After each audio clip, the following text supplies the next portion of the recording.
Assalamualaikum warahmatullahi wabarakatuh. Mugi kawilujengan lan rahmating pangeran tumapra dhateng kula lan panjenengan sedaya. Para tamu kakung miwah putri ingkang jinat kinurmatan. Rehne sampun dungkap titi wacinipun malah kepara mulur sawetawis menit.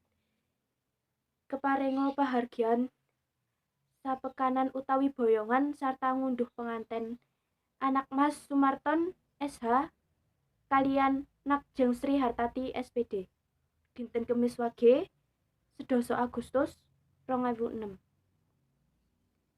Sinengkalan manis gumolong tanpa marga kawiwitan. Minangka sulih saliranipun ingkang hamengku gati inggih Bapak lan Ibu Parto Sudarmo ing nyutran ngriki. Langkung rumiyin kula ngaturaken pambagya sugeng rawuh dhateng para tamu, kakung miwah putri.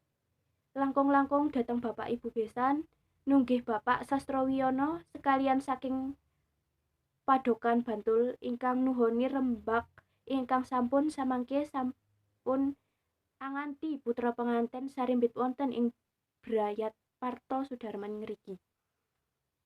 Salejengan minangka panatacara keparenga kula ngaturaken rantamaning adicara ing dalu menika. Mekanten saparipurnanipun atur pambagyaharja menika tumuten kesambet dawuh pandikan serah-serahan putra penganten saking Bapak saha Ibu Sastrowiyono.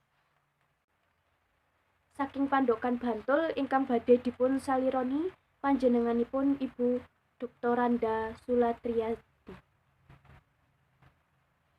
Dungkap adicara cendhakipun panampinipun Bapak lan Ibu Parto Sudarmo ingkang badhe dipun salironi panjenenganipun Bapak Dr. Andes Sujatmiko. Paripurna adicara serah panamping putra penganten kalajengan kanthi lelenggahan lan ngrahabi pakurmatan pasugatan. Sinambi midhangetaken lelangan campursari ngundi laras. Saking nyutran ngriki ingkang dipun pandegani Bapak Sumitra.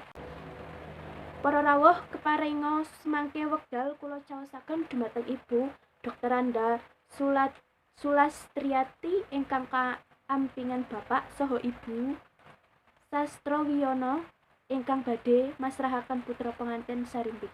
Sumangga.